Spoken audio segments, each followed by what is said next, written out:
பாவம் நிறைஞ்ச உலகத்தில் நம்ம இருக்கிறோம். ஆனா நம்மளை ரட்சிப்பதற்கு கர்த்தருடைய கரம் குறுகி போகவில்லை. தினமும் நீங்க எப்பெல்லாம் கூப்பிடுறீங்களோ அவர் ரட்சிக்க போதுமானவராய் இருக்கிறார். ஆனா ரட்சிப்பை பெற்றுக்கொள்ள நம்ம ஆயத்தமா இருக்கிறோமா?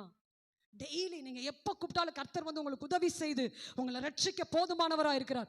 நீங்க சொல்லலாம், நீங்க தேவனுடைய பிள்ளையா இருக்கிற ஒருத்தர் கூட சொல்ல முடியாது இந்த பாவத்திலிருந்து எனக்கு விடுதலை ஆக முடியல, சொல்லவே முடியாது. அப்படின்னா நீங்க உங்களே நீங்க வஞ்சிக்கிறீங்கன்னு அர்த்தம், ஏமாத்துக்கிறீங்கன்னு அர்த்தம். இயேசுவால நீங்க துதிக்கிற தகப்பனால மன்னிக்க முடியாத பாவம் ஒண்ணு கூட இல்லை. அவர் மன்னிக்க தயை பெருத்தவர்னு வசனம் சொல்லுது. அன்பு தேவனுடைய பிள்ளைகளை, வஞ்சிக்கப்படாதிருங்கள், உங்களை ஏமாற்றி கொள்ளாதிருங்கள். அனுதினமும் ரட்சிக்கப்படுங்க, ரட்சிப்பை காத்து கொள்ளுங்க. பரம அழைப்பு என் மேல இருக்கு நினைங்க. இனி வருகிற நாட்கள், இந்த வருஷம் எப்படி இருக்கும்? அநேகர் பலவிதமா சொல்றாங்க. பலவிதமான காரியங்கள் தேசத்துல வரும்.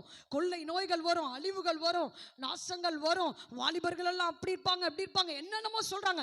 பலவிதமான கலாச்சாரங்கள் உலகத்துல வந்துகிட்டே இருக்கு. டெய்லி ஒரு கலாச்சாரம் இன்புட் ஆகிக்கிட்டே இருக்கு. சபைகளுக்குள்ள கூட இந்த நாட்கள்ல பாத்தீங்கன்னா, சபைகள் உலகத்துல சபை இருக்கு, ஆனா சபைக்குள்ள உலகம் வந்துகிட்டே இருக்கு. ஆனா உலகத்துல சபை இருந்தாலும் சபைக்குள்ள உலகம் வரக்கூடாது. நீங்க உலகத்துல இருந்தாலும் உங்களுக்குள்ள பாவம் உலகம் வரக்கூடாது. எந்த இடத்துக்கு போனாலும் அங்க உள்ளது உங்களை அஃபெக்ட் பண்ணக்கூடாது.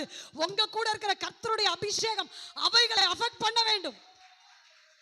அப்படிப்பட்ட ஒரு வாழ்க்கை, அப்படிப்பட்ட ஒரு நோக்கத்தோடு வாழ்வதற்காகத்தான் அன்பு தேவனுடைய பிள்ளைகளே உங்களை கர்த்தர் இந்த இடத்துல வச்சிருக்கிறார்.